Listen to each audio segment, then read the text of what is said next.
you see us on this one.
Oh, man.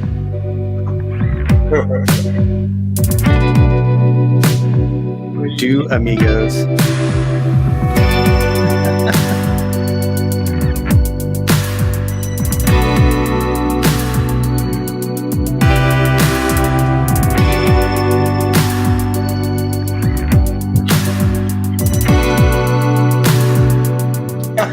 Not that last episode. That was fun.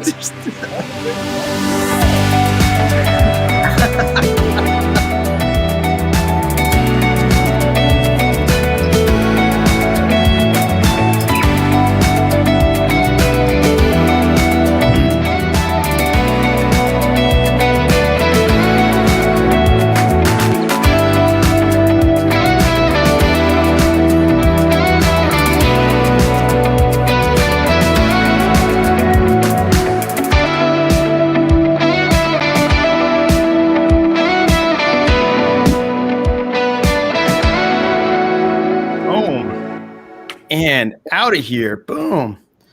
All right. Welcome to REALMigos. It is Monday, not Tuesday. I apologize for the scheduling shift. My son's baseball team is doing like a midweek or a mid-season tournament. So that means like Tuesday, Wednesday, all week we have baseball games this week. So I appreciate you joining and helping us move one day, this one time. If you like this time and it works out in the future, we might switch it. But here we go. So the topic today, before we get into anything, the topic to the day is Texas the new California? You saw the thumbnail. I will ask that keep the comments polite to each other. I know anytime that we have, a California, Texas thing, the comments, especially on my channel, I've seen them get pretty heated. So just be respectful of each other is all I ask. But here we go. With us today, we have the benevolent beret, Ianofaustin. Hello, sir. Hey, how's it going? Awesome. We got the magic mullet. He's back in town. Hello, sir. Low and free. Low and free. And then Rod Alawan from New Braunfels. He's on. He finally made it on after weeks of trying to encourage him to come on this show. He came out of hiding to make it happen. Rod, welcome. Hey, thanks, Jeremy. Appreciate it, guys. So before the show, you had texted me that you could not believe the New Braunfels market. I wish we could have had you on last week because I feel like you would have been a good addition just for the simple fact we talked about Elon, his tweets, and what it meant for Austin. But New Braunfels is starting to see the same exact issues that we're seeing in Austin. Just so before we get into this topic, I want to hear from you. What's happening in the New Braunfels market and what are you seeing some of the things happening? Crazy. So I told you, I was joking with you last week. Remember, I said I was going to take the spray paint can and cross out New Braunfels and put South Austin. So our median sales price in New Braunfels right now is $288,000. And this, I'm telling you, it's 2019, 2 years ago, was $237,000. So like $50,000 in 2 years. And our listings are down 63%. And our closed sales are up. And our inventory 2 years ago was 4 months. Right now it's 3 weeks. So when I say we have no homes, it's not a stretch. Like, we have no homes. And if you're an investor, I was working with an investor at the beginning of January. They were trying to do all the spreadsheet and figuring out how much they were going to make. And I checked in, and we were talking, and like mid-February, they had lost $26,000. I'm like, how are your margins now? You know? So what we're seeing is, like you guys are seeing, an influx of people from California, the Northwest, and these people have money. They have cash. They're coming in spending anywhere from $20,000 to $50,000 over asking. They're waiving appraisals. They're paying for their old title policies. And so basically, they're shutting out the local market. Our local market is between $200,000 and $400,000. We're losing that demographic. Yep. I mean, that's something we've talked about on the channel quite a bit, is just the fact that we're losing that affordability. And we'll talk about that as part of the, here we go. John's kicking in with the Don't California My Texas. Love it. Okay. So if you want to check out Rad's channel, here it is. Rod, sorry. This last video that you posted is quite a good one. I don't know if anybody's seen this one, but right about this mark, there's some really handsome faces that come on this video. So talking about masked, unmasked. Yeah. So there you go. Oh yeah, there we go. Boom. Took the mask off. All right. So gentlemen and gentlemen, let's get this out of here. Oh, this is a good start too. San Francisco residents are fleeing to Texas and Florida at record levels. We're going to talk about that in a minute, but here's the video that we're really going to talk about. And I want to get, so I sent this out to everybody. Come on, man. Yeah. So this video came out. It's by CNBC. It says, is Texas becoming the new California? And this is kind of what propelled my video. I wanted to actually do a standalone video talking about this, but this video had some really good points. It had some points I didn't agree with, but overall, I sent this video to y'all. What was your perspective on this video, and what do you think it hit? I'll start with Kevin because he hasn't been on in a long time. Hi, Kevin. Yeah. Which video we're talking about? Oh, the one you sent earlier? Yeah. I mean, I thought it was good. Like anything, I don't watch much media anymore. I used to be really into it and watched all kinds of media. I don't really like that both side media outlet has some underlying, stance on the data or on whatever they're presenting. So I thought it was decently good for, the image of Texas, where it talks about people, wanting to have their businesses here, wanting to be here, and the reasons why it's amazing. They also made it sound like California was better in some ways as far as the way that their government handled some of the recent stuff that's gone on here, which I didn't think was great. But no, my first impression, of course, is that it's obvious people wanted the reasons people want to move from California to Texas, in my opinion, from what I hear, very consistently the same things: good business climate and no state income tax. I mean, outside of that, what else more do you want? Yeah, one thing I really enjoyed was this gentleman said, we want people to come from Silicon Valley, but basically don't bring Silicon Valley here. I thought that was kind of interesting because he's in the tech world. I forgot what his name is. We passed by him. But Ian, what was your take on this video? So I was surprised at the growth of the venture capitalism here. And I didn't understand how powerful it was. I mean, we knew that was a thing in Silicon Valley, but here we hear Austin has a huge startup culture, but you just don't realize, at least before I was really watching and getting into the data, how prevalent that is. And then, so that's one thing. So how much money is pouring into the area, but also the people that are coming here, how diverse it's making the area. Mm-hmm. That's a big factor right there. And, I'm like Kevin, I try to be careful what media I consume, but at the same time, I mean, there's so much information out there. It's exciting, but it's also scary. Like which one makes sense, which one doesn't. Anyway, I thought it was a fantastic. I thought it was a well-balanced video. The part where he's talking about the diversity too, I thought was actually really amazing. And it actually goes back to what all of us have been talking about for weeks on this show, is I believe that Austin is not what it used to be, and it's not all Texas. I believe it's a new thing. Like it's a combination. It's like, you know, people are like, oh, New York City is the melting pot. Well, because people were immigrating from immigrating into New York City from overseas years ago. Well, maybe theoretically, Austin is the new melting pot, like the new melting pot of the millennium, where people both in this country and outside of this country are coming here to create something new together, like the best of all worlds in one place at one time. Maybe that's too utopian thinking, but I kind of see it, and I like where it's going. I like it. It's fondue, man. It's fondue. Fondue.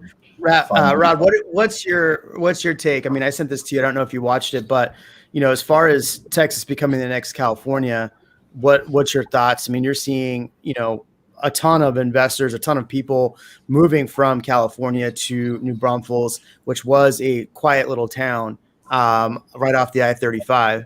What's your take on something like this? I actually thought I was in California a couple hours ago, coming back on 46 from Vintage Oaks area. There was like 20 minutes of backup. So my take is this, is that it was interesting. The guy or the narrator commented that Elon Musk was a transactional move. He kind of didn't try to solve a problem in California. He was like fed up. He's like, look, California's been winning way too long. I'm out. So it's kind of make you wonder that, okay, what if things go south here? Not that we think they will, but when they go south, will he move again?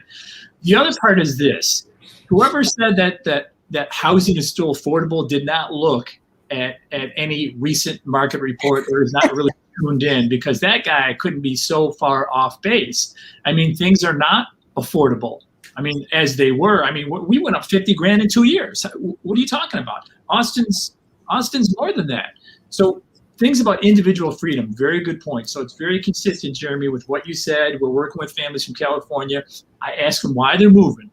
The first thing is, hey, why do you want to move to New Braunfels, right? You want to gauge their motivation. Our political climate has shifted. 99.9% of them say this, right? And we have conservative values when we want individual freedom. So that individual freedom part in the video was spot on. Okay, so people are moving. Yeah, the taxes are high, but they can't stand being in a freaking box. They want their individual freedoms, and they know that they can have that in Texas. So above all, it's how they feel as opposed to what they may be paying for this, that, and the other. I think that's what I'm hearing from our families. Well, and you know, there was this article about San Francisco, people leaving San Francisco, and they actually, I mean, I don't think the video referenced this, but it was saying that the most amount of people that were moving from California, the second place people were moving to was actually Texas. The first one was actually in other places in California. So a lot of people are moving the Bay Area and moving to like Sacramento and like I know a lot of agents from Sacramento have told me the market's crazy there. And you know, I'm from the Central Valley in California, which is not the greatest place to live, but a lot of people are moving there too. And here's a question that I want to ask all of you. So, you know, a lot of people are moving to Austin. They're moving to Texas. They're moving all over, but you know, in this video, it even talked about how, you know, Austin is the Silicon Valley. They named all these people that moved to Texas, but all four of them moved to Austin. So it's kind of funny that they did that. But here's the underlying question. If more businesses are now allowing people to work from home, wherever that is, and so you have everybody moving to Austin right now because they don't have to live in the Bay Area or wherever, at what point do they start going, you know what? The prices are too high in Austin. I can still work from Dallas, Houston. I can go to Nashville, wherever. And maybe this Austin market and this New Braunfels, the I-35 corridor starts to slow down in prices. You know, I mean, that could happen, but I just think, you know, we're kind of unique. We weren't really touched all that much by the 2008 crash like everybody else.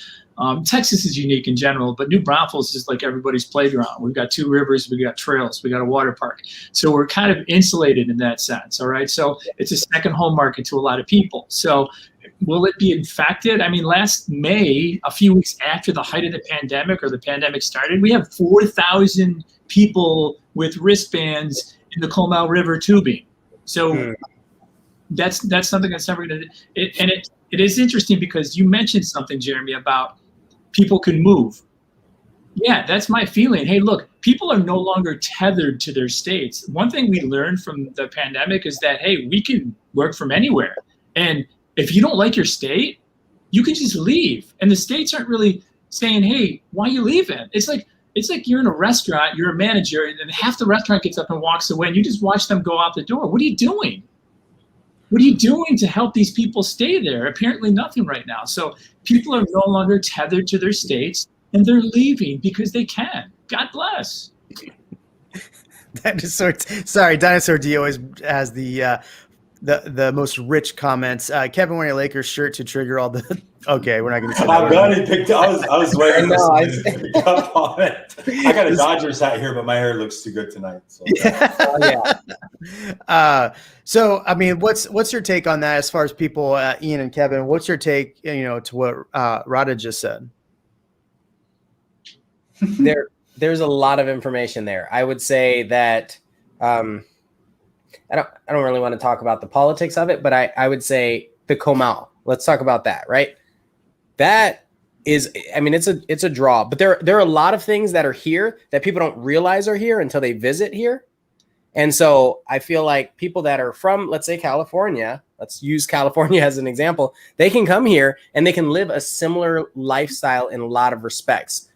Plus minus the ocean, a lot of other things as far as the nature hike and bike, cost of living, that balances out sometimes. So even you had said, Rad, that the affordability is no longer a thing. I would say the sales prices are increasing rapidly, but you still have no state income tax, and you still have a lower sales tax on a lot of products. And there are still things you don't have to drive as far to get places. So we still have a little bit of an advantage to affordability, but I'm not sure how long. Let me revise myself. I think Ian said it right on the button. So let me correct myself. It's no longer affordable, or it's getting not affordable for locals. For regional people, for people out of state, it's still very affordable. They're selling their homes for 2 or 3 times what they're paying for one here. So you're right. It's not necessarily affordable for the local market, the local buyers, but it is still affordable to the regional buyers and to the out-of-state buyers. Yeah. There are a lot of locals that I think have been feeling the pressure of being able to buy something, especially first-time buyers. Let's say they're just graduating from college or just didn't choose that path in life, and they're here and they're starting a family. They're 23, 24. Where do they go right now? Like I feel a lot of that pressure from clients. I'm just absorbing a lot of this. My first thing is I think we should start a GoFundMe so Rod can upgrade from his Apple IIe. Hey, I'm headed to Best Buy after this show, and if they're not open, I'm just going to break in. Don't tell anyone. I got an extra one over here that at least does 360p, so I think we might be able to upgrade. I'll just keep smiling. So it's funny because Jeremy said working. He was talking about people being able to work untethered, and Rod, you too, were saying working untethered, but we're actually restricted by infrastructure in a lot of places. I think as soon as Starlink becomes a little more commonplace or something to that effect, something where you can really go anywhere and use the internet, that's going to completely shift all of these locations' demographics. The big things that come to my mind, and we have plenty to talk about, trust me, and I actually do want to talk about politics at some point. I do too. I think it's, let's talk politics on this channel. I mean, not at the moment. Yeah, I understand. I think you should unblock David because freedom of speech, right? We should let him say whatever he wants. Yeah, but I also ask people to be respectful of other people. I know. No, I'm conflicted on that too, right? If you start telling people to F off on this, I'm sorry, you're going to get blocked. I don't look.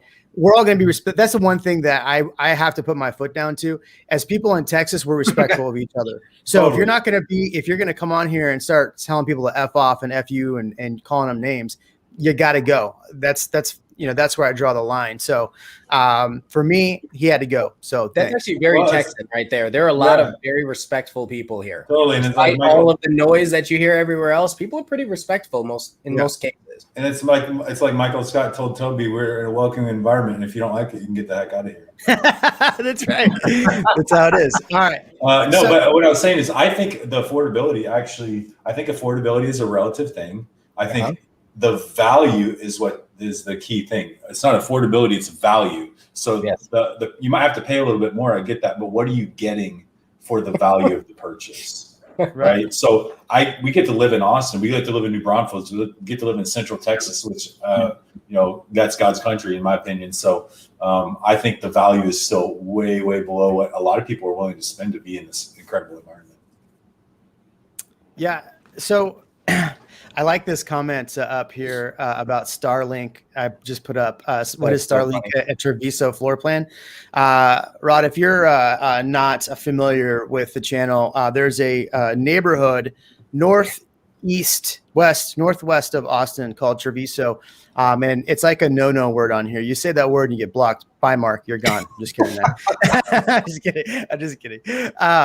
So something else that they were talking about too in the video that I thought was funny. They really went into detail. I think this one lady had said, and I have all the clips right here. I was going to bring it up, but she talked about how, it's kind of talking about infrastructure. Oh, all these people can move here, but you got to keep the lights on. And they made a big deal about our, recent power outage. And that whole section of that video kind of made me laugh a little bit. Look, I get a lot of people don't like how we've deregulated things and we're not part of the national infrastructure.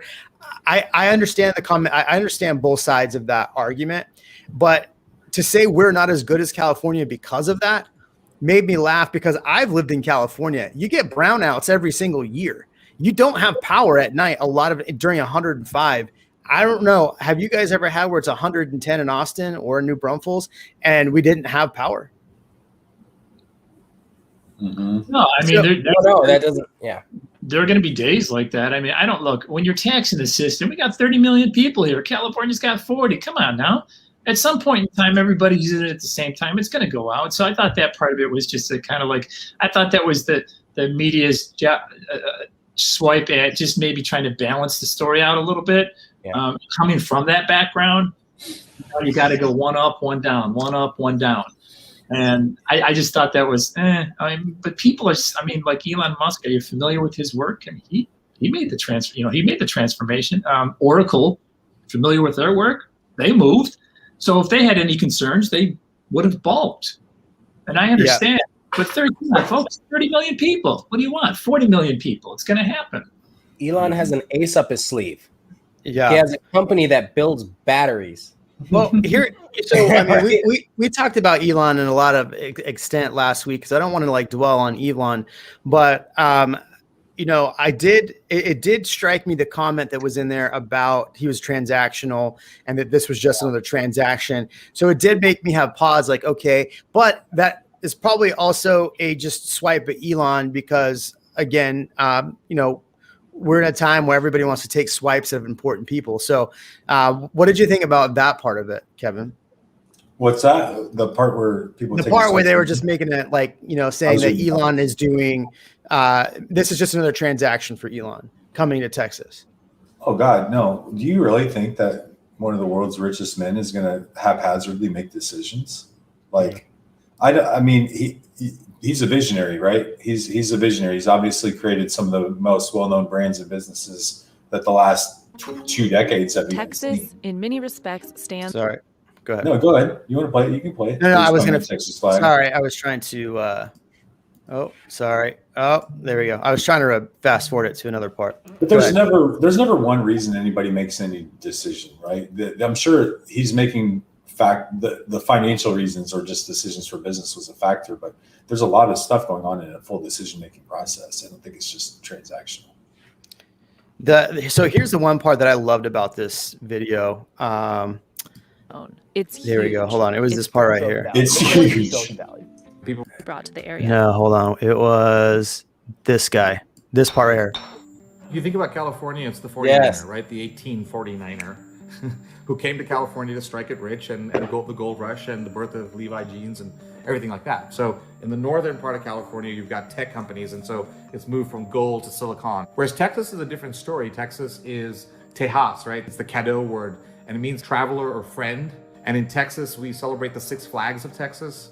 And so the idea of Texas, I think, is very different. It's about coming together. It's about bringing different things to the conversation, throwing your stuff into the mix and seeing what emerges from that.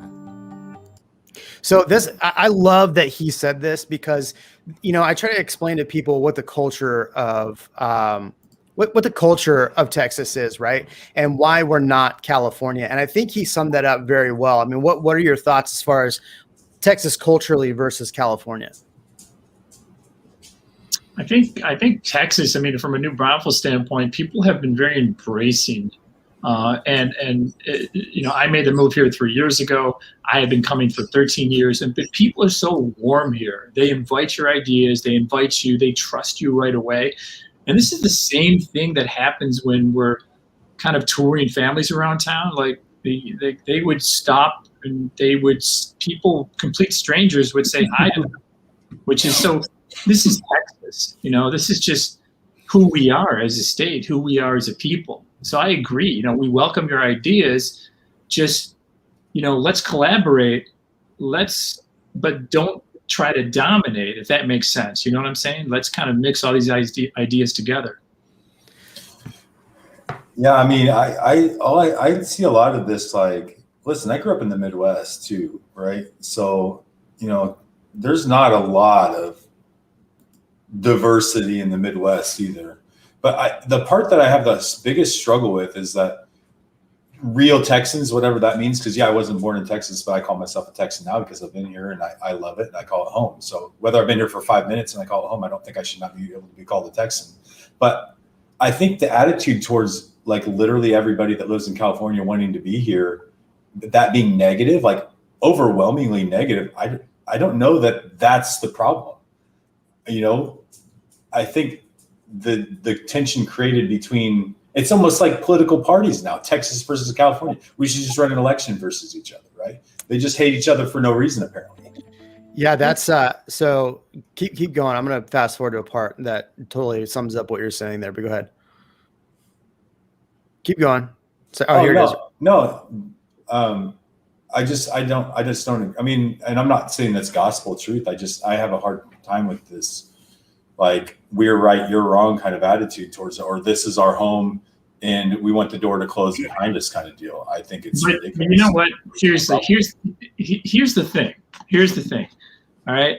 People say all the time, they'll comment on your channels and they'll say like, hey, just don't California or Texas. And they don't know these people until they know them. So they don't know, when they find out about these people and their ideals and their culture and their values, they're like, oh my God, you're the same as me. But the problem we have these days is because we're operating on like texts, right? And email and posts. But if we were to interface with somebody, those barriers just break down. But that's like the issue. And I think, yeah.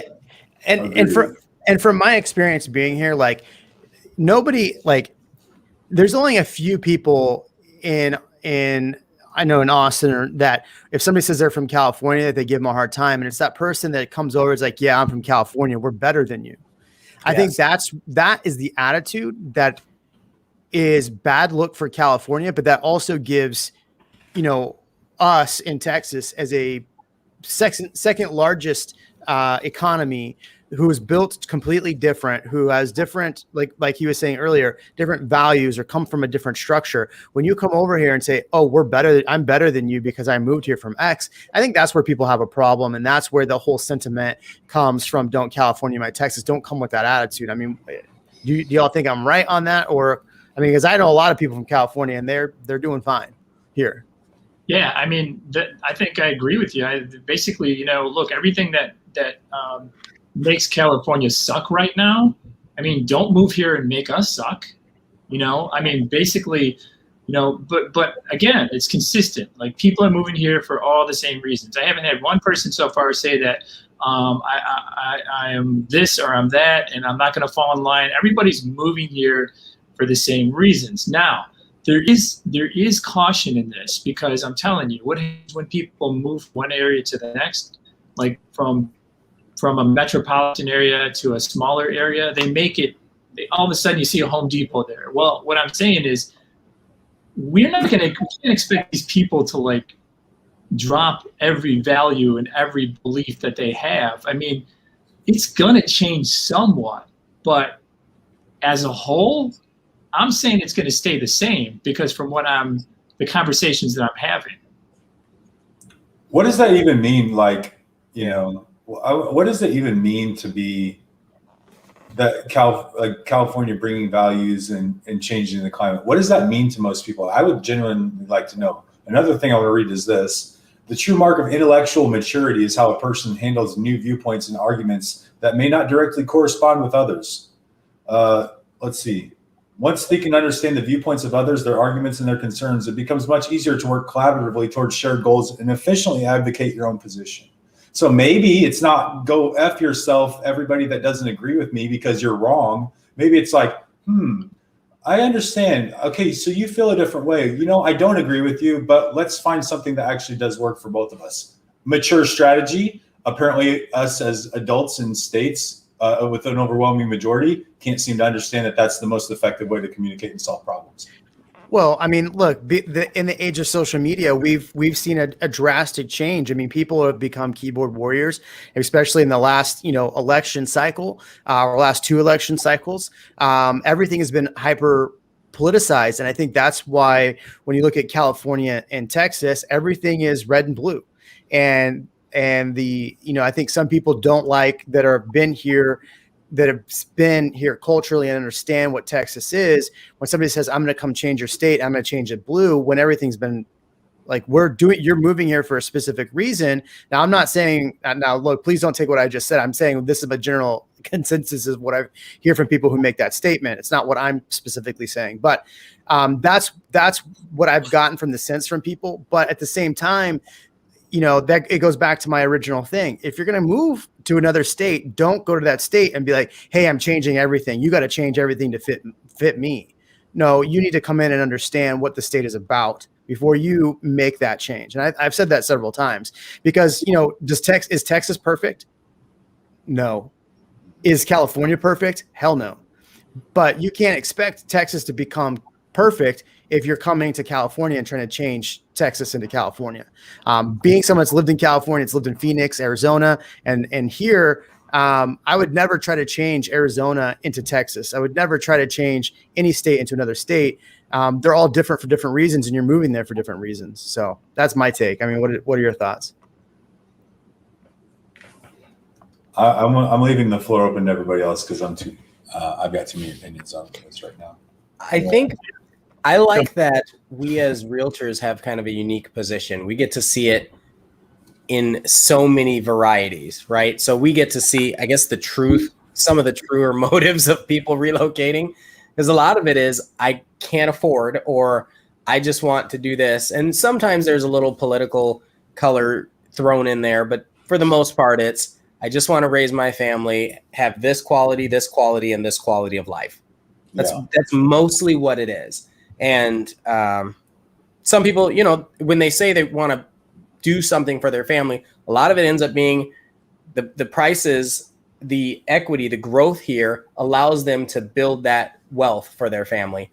And, whether investor or first-time home buyer or whatever, everyone does have the same goal, and it's to capitalize on the opportunity right now. Well, do you think that that's changing though? I mean, think about it. If you think about the amount of people that are moving here, that are moving and selling multi-million-dollar homes and coming to Texas and purchasing properties, obviously in the last real 5 months, we've seen a drastic, I don't want to say it's 5 months. It was busy last year for sure. But as soon as really end of November hit and we hit really January, those 3 months started getting busy, but January hit, it has changed. So affordability wise, Austin's never been the more affordable city.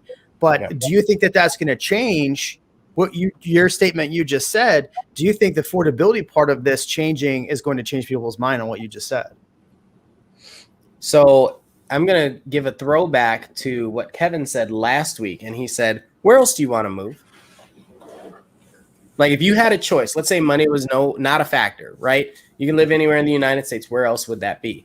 Mm-hmm. And I actually made that decision because I'd been, all these different countries, all these different states. And I thought, where would I want to go? I like the thought of Austin over many other places. And for a variety of reasons. Part of it's the culture. Part of it's the variety in topography. There's so many different things. The access to other places. It's only, it's in the center of the U.S. There's so many things. It's close to the ocean, industry, opportunity, jobs, everything. Can we just take a minute to appreciate how drippy Ian is tonight? By the way, I am drippy. You look good, brother. Drippy. Yeah, you know what drippy is? Drip. No, I have no idea. Your style. Oh, thank you. Yeah. I appreciate it. I didn't even. I was asking Jeremy. I was like, "Should I shave?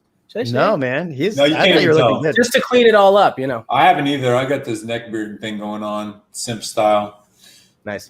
Incel style. Yeah, I'm with Ian, man. There's no better place, and we all live here because we think that. Otherwise, we'd live somewhere else, right? And it hasn't chased us off yet. I don't know. I still don't think. I mean, is it more expensive? Yeah, but if you can afford nice things, you'll buy them. Is it more expensive than somewhere else that you want to be? Not that much more. Right.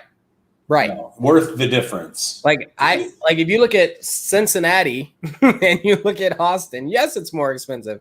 But how many people from Austin want to move to Cincinnati? There's a general baseline of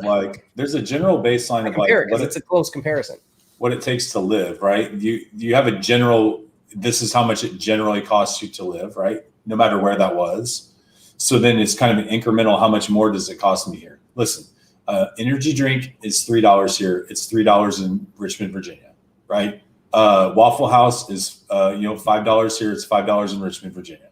Everything's generally the same. You're paying, yes, a little bit more for your living expenses, but you're not paying more for the same goods and services that you'd be getting everywhere else. So, if you can incrementally afford it, and it's not even that actually, because I think what people are so accustomed to is how much that they can get for their dollar. So, yes. Can everybody afford a 3,000 square foot house on a standard salary in 78704? Hell no. But you have to set your expectations differently. Like if I want to be in Austin, maybe I have to go with a smaller place. Maybe I can put my family in a smaller home or be a little bit further out of town in order to experience all the city has to offer. I just think it's setting the expectations different. Austin is a Louis Vuitton of Texas. Houston is a capital. Oh, that's so funny, man. That's really good. So if Austin is Louis Vuitton, then what is New Braunfels becoming, Rad? Target. Say Target. Maybe Guess jeans. Ooh. I don't know. Polo. Rad, would you not say that I was? Would you not say that I was ahead of the curve when I put a contract on a property 2 months ago in New Braunfels?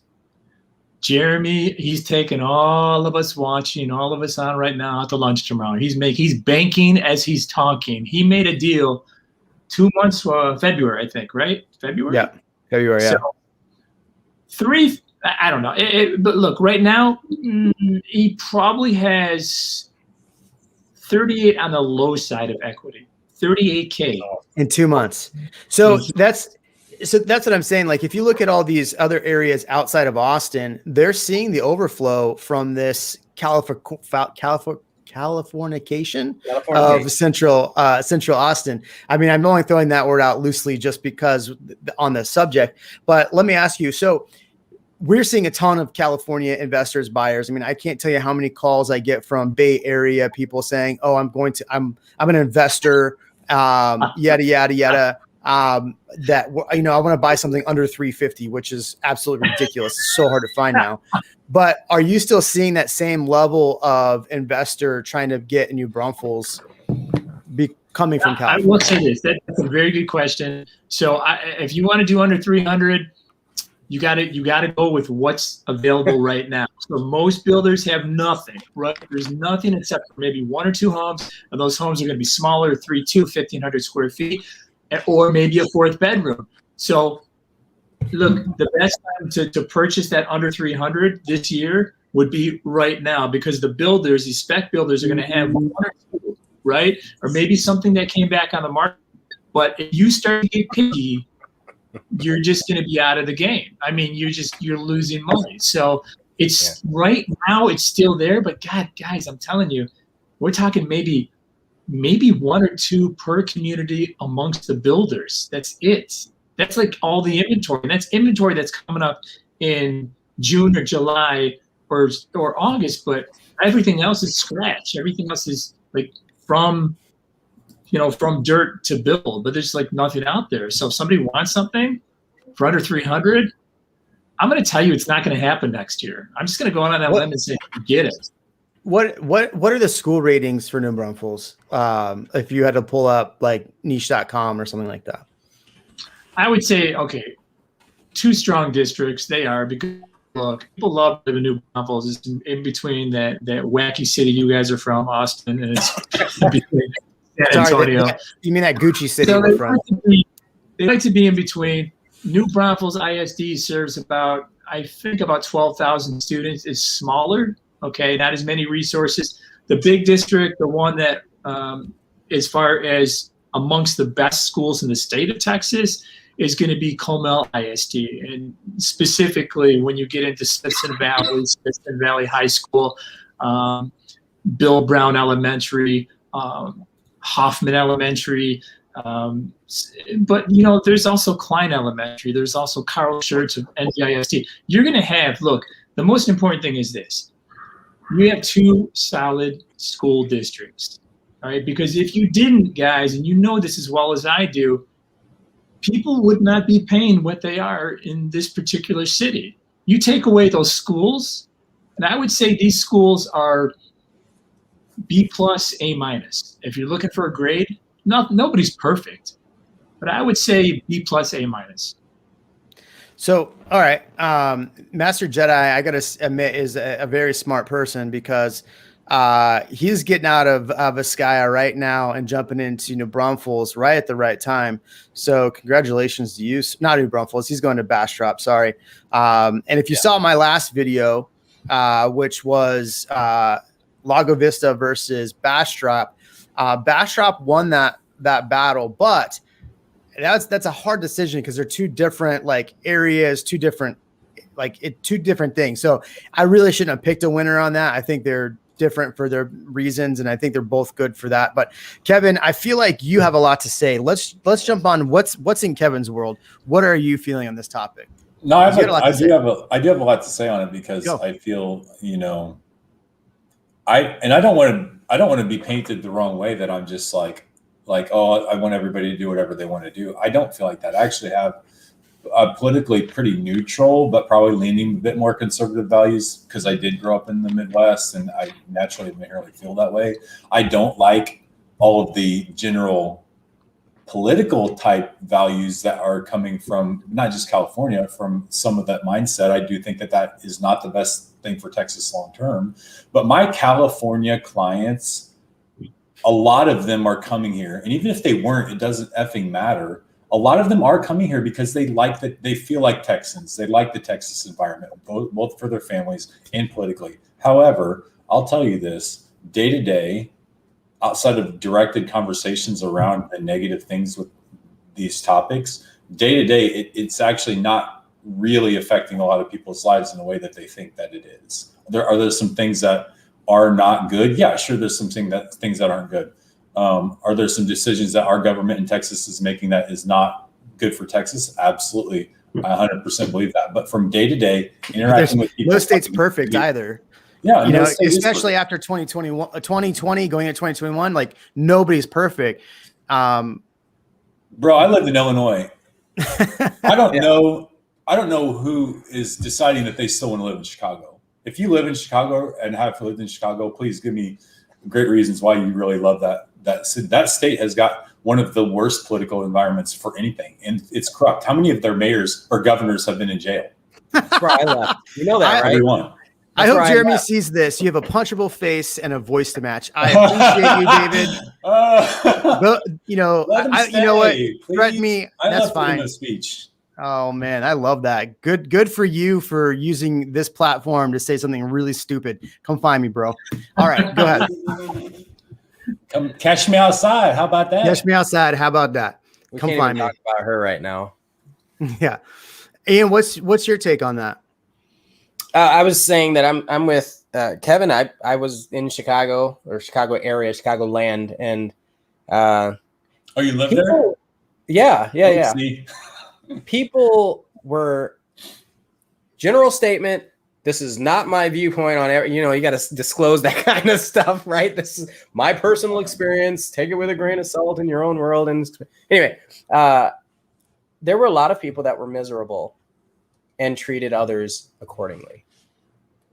And I think a lot of it had to do with the weather. And then, when you're dealing with people, birds of a feather, right? And so in May and June, everybody was happy. It was great. It was a beautiful city, came alive. But and that's if you could afford it, of course. But then other than that, man, people just were not happy to be there a lot of the time. Again, 6-month winter. My experience. And I come to Austin and I'm like, why are people? I love that people are so nice. I've actually had clients call me from like New York and I'm trying to think Florida, a couple other places where they said, you're so nice. People are so nice in Texas. It's such a different cultural reception. Man, at the beginning of what you were talking about, you said something that I thought was really right, and I can't even remember what it was now, but I wanted to comment on it. I'm sure it'll come to me later. So Kevin was right. No. That was something that you said that. Anyways, I'll think about it at some point. Yeah. Does this guy know he doesn't have to watch? No, it's okay. Don't worry. I don't mind actually. Master Jedi, I don't think David M read your thing here. Most people are nice in Texas. I know what it was. This is important. He said most people in Austin are genuinely nice. I'm going to add a caveat to that. Most people from Texas or in Austin that were born here or are from here are genuinely nice. There are people that have relocated here that are not as nice. For sure. A lot of people that come here have been great and incredible people. But there are a handful where I'm like, you must not be from around here. I've only met 4 people that were born in Austin. So, like 7. Really? Yeah. But everybody else has been from somewhere else. And people are like, are there Texas accents down there? I was like, yeah, they sound a lot like 9, which is kind of Midwest mixed with California or Canada, I've been told. So, but you said something, and this would be a great topic otherwise, and it would be completely off topic. But I believe what you said is like that miserable people try to make other people's lives miserable anyway. Oh, yeah. So if you're unhappy with yourself for any reason, you're going to make sure that the people that you're around are unhappy. And that's why I'm just a kind of a firm believer.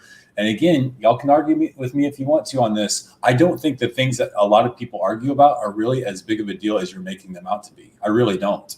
And I think you're just miserable about things and looking for an argument because you feel bad and you want everybody else to feel bad about it. I just don't think that's the right attitude. And a lot of people in Austin don't have that attitude. They're healthy. They have a good outlook. They're most of the time they're just kind of open to new ideas. It's not that they are like staunchly one side or staunchly the other. A lot of people here are just open to new ideas and open to conversations. Are there others that aren't? Yes. On both sides? Absolutely. And they're both as toxic as hell. And you have the right to avoid those people, right? I mean, that's the great thing about freedom of speech. You're allowed to say whatever the heck you want, but people are allowed to think that you're an asshole. So, I mean, that's the greatest part about freedom of speech. Yeah. And guess what? Sometimes I'm an asshole. And if that's not wrong. I mean, I can be toxic to those people too, because I'm acting out of something inside of me that's triggered a hurt in my life, right? So if I'm negative towards you, you've triggered something that's on me, not on you. So we're apparently doing that to a lot of people, is triggering something that they're hurt about. And so they just can't help but tell everybody else how terrible they are as people. Everybody from California, you're welcome to come here. You can call me. I'm wearing my Lakers shirt. Trust me, I'm ready for you. They could call you too, Rod. Move south of weird, right? Absolutely. It is interesting because I don't think this is unique to Texas. I mean, you guys are talking about birds of a feather. I think it's environment. Environment is so important, and if you want to be around people like that, feel free. If you don't, just move on. Look, I moved here from Michigan, also from the Midwest, and I can tell you one thing right now, that it was weird. It was like, what do these people want from me? They're being so nice, so it took me a little bit. It took me a minute to adjust to that, but that's just become part of me right now. And people, you could just be you. Don't blend, accept you for who you are, as long as you're not just being arrogant or abrasive or dominating. But I think that's like anywhere, right? I mean, there's got to be some common ground between people, and you have to, instead of always looking for the differences, if you can like have a conversation with someone and just ask questions and then listen like 80% of the time instead of talking 80% of the time, you're going to do fine. I love this question from John. And my follow-up would be, in Seattle, 240 days of rain, are people genuinely nicer there than they are here in Austin? 240 days of rain versus 240 days of maybe they're nice people. They're just not happy at the moment. Sorry, right? outwardly exuberant. Right. People that are happy, showcasing their happiness. Right, because it's an attitude, not a characteristic of them, right? I think a lot of character. I actually believe character is kind of a weird thing too, because I don't really believe much in character. I believe that you can change your perception on things and change who you are as a person. I think that's shiftable no matter who you are. So, but I mean, the thing I was thinking, if you want to sum it up, don't California my Texas basically means don't bring a liberal government here. Am I right or am I right?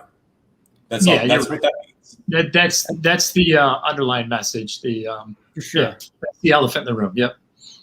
And how many people, if we only have two political parties, you can literally latch on to, what's the list of all the stances that you can take on issues, on all the issues? But I think that's part of the problem too. If you look at our politics in general, everything is either one side or the other side. And I think that's why there's such a division between Texas and California as well. You have the number one versus number two, right? One's red, one's blue. So there's this big, massive animosity. And I don't think really, I think it's overhyped. People are saying, like this comment about locals not liking the people moving here. I don't necessarily think that's true. I mean, I know I've worked with a lot of people that have moved here from California, Seattle, all over the places in the last 5 or 6 months. And all those people are super happy and have been super great to work with. So I feel like there's a lot of judgment against the people that are moving here for the fear of the unknown. And here's the craziest thing. If you go back to, everybody's talking about Texas turning blue and all this stuff. If you go back and look at the, I think it was 2018 election when you had Ted Cruz and Beto O'Rourke, there was a statistic that came out. I don't know the exact numbers, but more non-native people voted for Ted Cruz than native people voted. They voted more. So more locals, like native Texans, voted for Beto. So if you're looking at just that statistic alone, it's not that all these people are moving and it's one mindset moving here. So, I don't have a questionnaire when people move here, like what political party are you affiliated with? Because I won't work with you. That's stupid. But I could say for me, the people who move here, I'd say it's pretty mixed. And everybody that I've worked with has been really nice. So all this animosity that's built up, I don't think it's a true thing. I don't think it's a real thing, other than one person being upset and wanting to punch me in the face because he thinks that we're taking away private land or public land, whatever he was saying. I mean, that's just stupidity in itself. So there you go. So what am I supposed to do? What am I supposed to do if I'm politically okay? What if I'm supposed to do if I'm fiscally conservative and then socially liberal? What do you do in that case? Isn't that libertarian, right? Yeah. But is that really a legitimate choice? Yeah, it's not. Because everybody come and said, "Don't make my Texas libertarian." Yeah.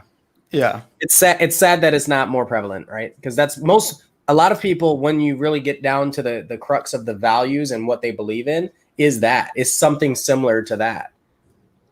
Fiscally conservative. I don't want my money taken from me, but I also care about people. That is a lot of people. Rod was trying to speak. I mean, religion and politics are two very polarizing topics. I mean, no one's going to come out and say anything. And if somebody throws that little piece of, tinder in the fire, then things explode. But people aren't going to say, don't blue my red. That's a little too obvious for them. They're going to say, we know what people are talking about. But Jeremy made a very good point. It's like, people are worried about the unknown. They are. So like locals are worried, locals. It's funny how people say, well, we're getting too big, don't move here. Well, I mean, that's the same guy or girl who moved here like 30 years ago, but they still moved here, right? Yes. Everybody's entitled until somebody else moves here, and then they get on them, and then them, and so forth and so on. But it's like Jeremy says, it's like, look, people are happy. You know why they're happy? Because they're moving to a state that is going to allow them to exercise their individual freedoms to the fullest. Okay? Say whatever it is you want about that, but that's why they're happy. They're going to be allowed to do X, Y, and Z, A, B, C, and they're going to be happy around like-minded people. Jeremy, how many times have you heard that from your families and your clients? Hey, we just want to be around like-minded people. Yeah. I mean, most people are, they want, like what you said earlier, they want to be left alone. Right. I think that's the biggest part of this is that people are moving here. They want to be left alone. They want to do their own thing. They want to be, and that, I think we should move on from the politics of this, but no. I don't think so. I don't think we should. I think we should keep talking about it. All right. But I mean, like Viviana just made a great point. Being a local, my issue is just losing the Austin culture that makes Austin. Growth is going to happen. Can't change that. So let me ask you, Viviana, what is it about the culture that will be lost? Right. What is the culture that's being lost? Let me ask that question. Other than people are hell of a lot meaner driving on the freeway now. They used to be really nice, like wave you in. Like when I first moved here 9 years ago, people are so friendly. Everybody lets you in. Now it's like, instead of that little finger wave, it's the one finger wave. Like, whoa, what did I do to you? Right. I think that's the only thing I've seen. But hey, look, traffic is traffic, right? It sucks. People get really angry. And Don, appreciate that. Jimmy's face is more like when I'd want to pinch, not punch. There you go. Damn cheeks. Oh, wow. let me tell you a stat, if you can remember this for the going to the future, okay? Just so we're aware of how many people that this actually is. Rice University, that's something good that's come out of Houston, right? Rice? Yeah, that's where the bats fly every night. Some good stuff. Okay, anyways. The bats that leave the Congress Bridge go down to the rice fields down there. They did a great study that said they were checking the California to Texas migration or whatever annually, and this has fluctuated. There's no clear trend, and annually this has changed. There literally is only a net of like 40 or 50,000 Californians moving to Texas. So the number of Californians moving to Texas has increased, but the number of Texans moving to California has stayed pretty steady, and that net is literally only like 40 to 50,000 people a year. You're talking 0.17% of the population of Texas is net coming from California each year. Do you legitimately think that that's enough people to sway an entire political climate of 30 million people? No, because you assume that every single one of these people shares a negative liberal mindset, California mindset. And that's even ridiculous to think. Well, I mean, it's not only that, right? Go ahead. I just think that the whole conversation is so blown out of proportion because it's such a small amount of people relative to the total population. Well, I mean, it's a numbers game. It's like you said. I mean, sure, you have Houston, Dallas, San Antonio, Austin. What else am I missing? So you have those four large cities that are voting mostly one way, but then the rest of Texas is rural. It's country. Yeah. For the most part, who do you think those people are voting for? So Texas is so enormous. I mean, it's larger geographically than California, so you're more spread out, and you can have your 4 or 5 large cities voting one way, but then you've got the rest of the state and the balance of the state, which is more than those four. So, and I don't see that changing. Maybe, just maybe, I don't know, maybe the Texans that have been living here for years are also shifting their political views. Did you ever think about that? Like that not every Texan that's native Texan actually believes the same exact thing? I'll have to look up the stat, but I believe up until 2000, Texas had voted blue to begin with. So I think it was 2000 that they finally voted red. So I'll have to pull up that stat. I'll have to find that. But that's something I've heard in the past. So here's what we need. We need a statistician to step up to the plate, and I need you to put a database together that says, I want you to compare every county in Texas from the 2016 election to the 2020 election. I want you to look at the number of net people that came from another state into the county and see if how the vote changed. Did it flip from a conservative vote for the county to a liberal vote from the county? I would love for somebody to put that together in their spare time for free. I won't pay you anything, but if you feel like adding that value, go for it. And that will settle this. Ian, can you put together a spreadsheet, please? Oh my gosh, that's funny. That's funny. Well, let's shift gears slightly. We can come back to this topic. Look, Viviana.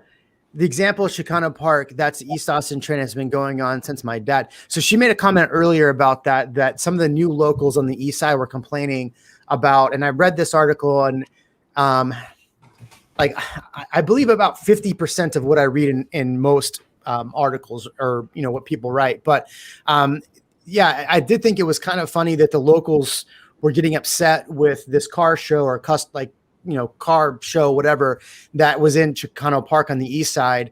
And now they're getting upset with it when it's been a tradition for a long time. I thought that's, so I think this is what she might be talking about when it comes to that. But yeah, I mean, things are going to change, but getting upset about a tradition that's been there for a long time, I find silly. So this has been my favorite talk, Jeremy. I'm going to have to take off though. I got to go meet a client at the moment. Where's that client from? Here in town. Oh, okay. But it's downtown. But I think this is one of the best topics we've covered in quite some time, and it doesn't have to do with new builders. Yeah, I know, because all we talked about was this a good purchase? I get these emails too. I wrote $230,000 over on a lot. Is that a good purchase? Yeah.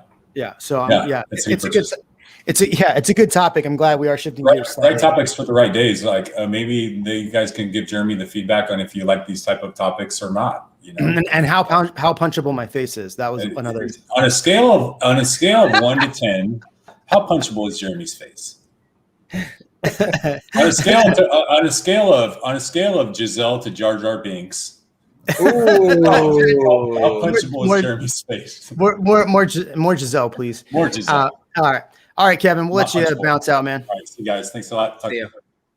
Cool. All right, so let's do shift gears. Go ahead. Yeah. Kevin had mentioned something. 16. Texas voted 52% Republican, 43% Democrat. 2020, same number, 52% Republican, 46% Democrat. So the Democrats increased 3% over the 4 years. So, I mean, that is an increase, but if you also look at that same numbers, no seats were changed in the last election. Not one seat. No. So, there we go. And Tone's back. Welcome back, buddy. All right. So, all right. Where were we at? There was a question on here. What was the market like this week? I would imagine Master Jedi is asking this question because he wants to know his house is going on the market in Vizcaya. If you're looking for a house in Vizcaya, 2,400 square feet, 4-bedroom, I imagine that's what it is. I don't know. I would say for this week, we had a ton of listings hit, but even on my listing that I didn't think would have multiple offers, we had 25, what I thought was overpriced. I had 25,000 over list price. So I still saw that. Ian, what was your week like? And then, Rod, of course. Well, Rod actually helped me with a new build purchase, and then a couple others. I actually have multiple new builds, which is kind of surprising, right? Because it's just been tough to get those in the last few months, which is it's really exciting to be able to go in there and say, hey, I need a new build, and they might have one or two left. They might, but you can get it. A few other places, they're still doing the the bid system. That's frustrating. And then resales have been. I just got one, another 100,000 over. 100,000. Yeah. So here's something crazy. Relative number. In my neighborhood in 2018. Go ahead. Sorry, Monica asked about average days on market. I'm still seeing 3 to 4 in most cases. Yeah, and the only reason why it's 4 is you're taking time to go through all the offers. It's a strategic 4, right? So you market it, and then on Wednesday you're like, might I put it? Thursday I'll put it, and then I'll say we're all going out of town until Monday. You know, you'll have to deal with it. Yeah, well, that's my sellers. I tell them don't leave Thursday and come back Sunday evening. Because then we'll pick an offer on Monday. But here's something crazy. So in my neighborhood, you could have purchased a home in 2018 in the low 5s on a green belt. A home that just listed in my neighborhood, I had a client write an offer for almost exact same size as mine. But that green belt faces the new freeway that went in. That house listed at $825. We wrote a very competitive offer over list price. That house almost at $1 million. Yeah. Almost 100. I don't want to give away the exact price, but almost 180, because obviously I'm not allowed to say, but almost $180,000 over list price that house got. And we wrote a very competitive cash offer. So in a neighborhood, so if we're talking about how this market's changing, and this is why I've been harping on affordability, is that when you could have bought a house 3 years ago for $500 is now $1 million. If anybody wants a nice 2,900 square foot house with a pool on a green belt, mine's listed for 1.5 million. So there you go. But that's the craziest part. I mean, Rada talked about how in just 2 months, one neighborhood saw a $30,000 price increase. So, I mean, as far as affordability goes, this is my biggest issue with the amount of people moving here right now. Now, I don't care that people are moving here. I think there's a lot of issues that are keeping prices continually high, and a lot of people are scared, and homes aren't listing. So that's partly why. I mean, I think there's 4 issues that are at play, and we've talked about this a lot, but none of those 4 issues have changed. We saw a little more inventory this week, but all that meant was more offers, right? And interest rates really didn't skyrocket. So the thing is, those more inventory, that's cyclical, right? That's been the case for all years prior to 2020 because of the what was going on. But otherwise, it's always, as soon as it gets nice out, people want to run around and shop and clean their garage and their house, and they're ready to list it.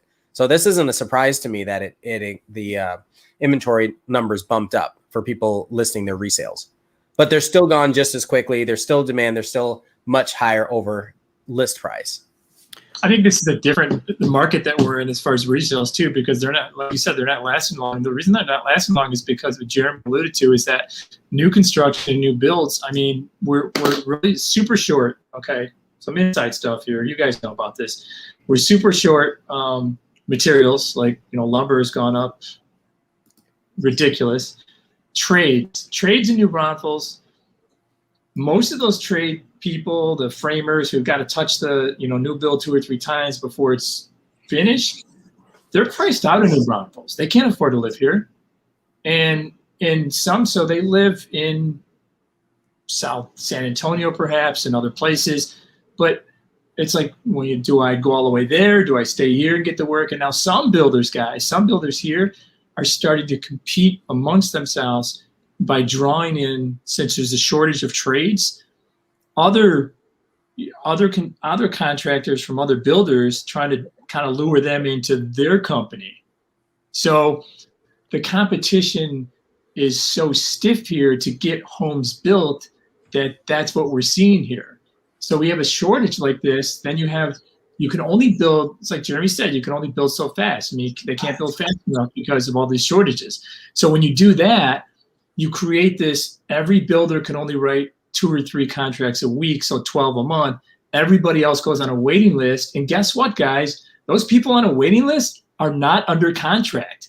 And they won't be under contract until September. And guess what, guys? What do you think is going to happen between now and September? The prices are going to go the price is going to continue to go up. They're on a waiting list. That's great. They're just not under contract. Right. That actually answers Mark's question he just asked. So exactly. So basically what's happening is if you go under contract, they're pricing in this, but the other thing that they're doing is they're waiting. So what a lot of builders are doing right now are doing just spec homes, right? So they're picking out everything in the house and they're waiting until they're past sheetrock phase, because now they already understand what their true costs are for that home. I mean, and when I say that, normally the prices aren't increasing in lumber or going down in lumber like this crazy. So they're not pricing homes until they're at that end stage. You know, I walked into a neighborhood, Sky Ridge last week. They don't even know what the prices are going to be, and they're already selling lots. You have to pay a $15,000 deposit, and you don't even know what the prices are going to be. And it's 12 homes for one septic, which is stupid. I wouldn't do that. So they're going at the sheetrock. They're going at foundation here because people know that, like, there's one builder in town here that will not allow you to go under contract until they get the permit back from the city. So that's 45. So Rod, do you have lake homes in New Braunfels or waterfront homes? Yeah. Okay. So we're seeing waterfront homes in Lake Travis going up $2 million for the lots only. Lake Austin, even more. A few realtors are saying 35 to 40% annual increase. True. Yes. I had a client that was looking literally in the beginning of last year that we were looking for a lakefront property with a boat lift for $2 million. We found a couple spots, wasn't the greatest. He was gonna have to put another $1 million into it. We ended up finally putting a home under contract for almost $5 million. And that was from that last year to now. So that's crazy. That's crazy talk. And, you know, hey, it's not bad if you're that seller, you know, if you make 50%, so, or 50% increase in just like a 14-month time frame. Ian, you were laughing. Which one do you want to go to? There were a lot. Gosh, there was one up here that Warp Data said. Yes, that's so funny. That's what I was looking at. I really like this. I like that he called it out because there are a couple things I want to touch on. One, I am absolutely not a hypocrite saying that I want to live here and other people can't. No. I get it. I get that people want to change their life, uproot, come here and enjoy what Austin is. So I always welcome people. I love that. I mean, in fact, one of my favorite things to do is when people are coming here and they've never been here, I love to take them around like, oh, we got to go do this and we got to go do that. I enjoy that because I truly believe that this is a great place. It is a great place to come live, enjoy your life, build a family, all that. So yes, I'm not an Austin native. I've only been here 6.5 years, but I feel like I belong and I like that. So let's see. The disruptive element is also a trend of the changing times of the United States and the world's population. It's not just, you know, a couple people moving here. It's also generational gap, generational mentalities, you know, shifts in the different types of industries. I mean, we're on such a cusp of revolution and industrial change that it's just incredible. Just think about the tech, think about all of the automation, think about 3D printed homes. There are so many people that are going to have to relocate. Colleges are probably more responsible than someone like me. There's just jobs are more responsible. Samsung has been here forever. Apple's been here forever. But gosh, now they're exploding and they're the ones that are bringing people. And I think I love it, but I'm a little afraid at how rapidly it's happening. Yeah.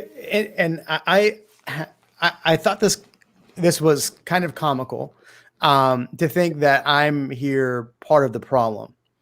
Yeah. If you think I moved here to be part of the problem, I think you're a little misled about who I am as a person. And I think that's where we were going back to saying that you are assuming that people are coming here to change things. And from data that we've pulled, whether it's accurate or not, that's not 100% the case. And to say that we are messing up Texas or the natural, I mean, we're the disruptive element. I wouldn't be doing a show about, or a channel where I've talked about all the things, the reasons not to move to Texas, all the things you are going to come across when you move to Texas, and being honest with people. If anything, I've been called the anti-tourism board of Austin in the past because I've said like, hey, here's all the problems in Austin. I talk about the problems in Austin and I talk about the problems in Texas because I want people to move here with an open mind and understand what they're getting themselves into. Because if you're going to move here, like the jackass that did that whole like article and wrote that, oh, I moved to Austin and I regretted it. And it was so awful. And it was so much more expensive than I thought without doing his homework. Like that guy's a disruptive element. I get it. Yeah. I understand what they're talking about. I do. I get that there are people who move here that want to change things. They don't want to, but look, things are going to change. Whether you like it or not, things change. And how we, and part of this channel and part of why we do this is so we help people grow and help Texas grow the right way. I just saw Don say Austin needs a casino. That'll fix it. Yeah.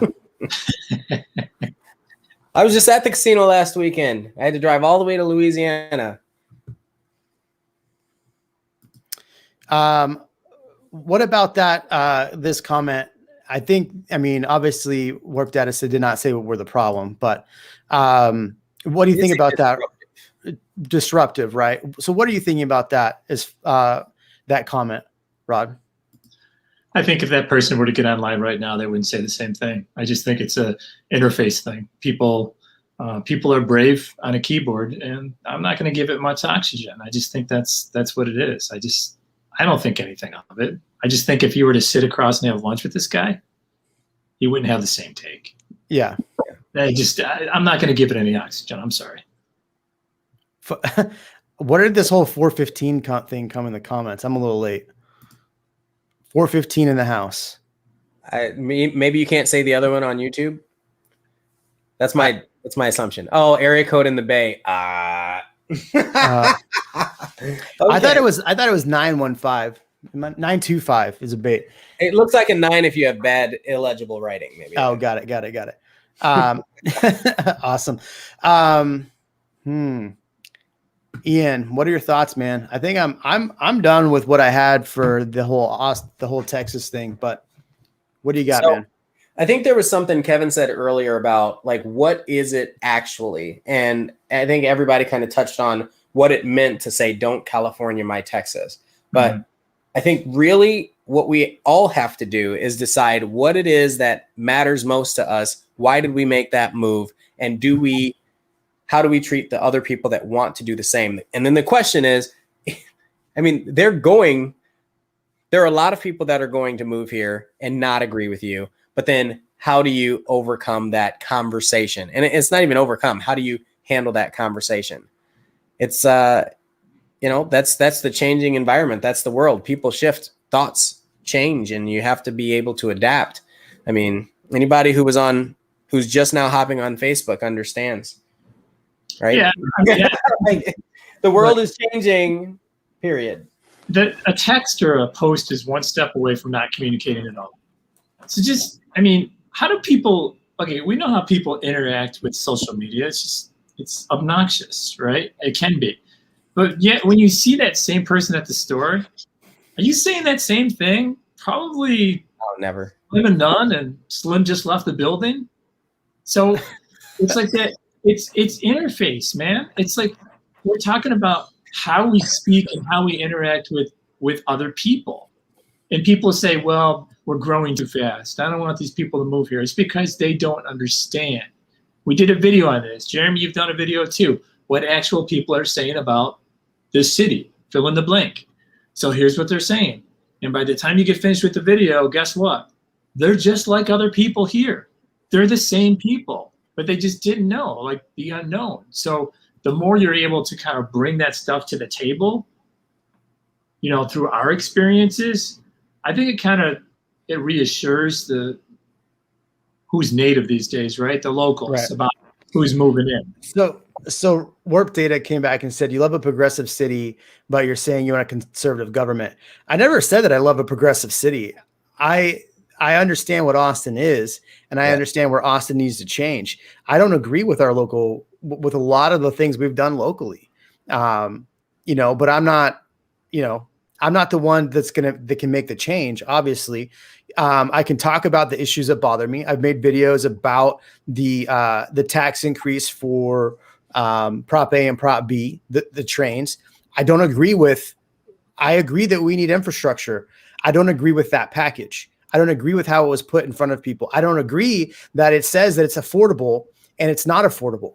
I don't like that it lied. So to say that I'm about a progressive city, I think cities have to change. They cannot stay the same. So it's not about being progressive or conservative government. It's a fact that we need to change, but we need to change in a way that benefits a lot of people, not just a specific group of people.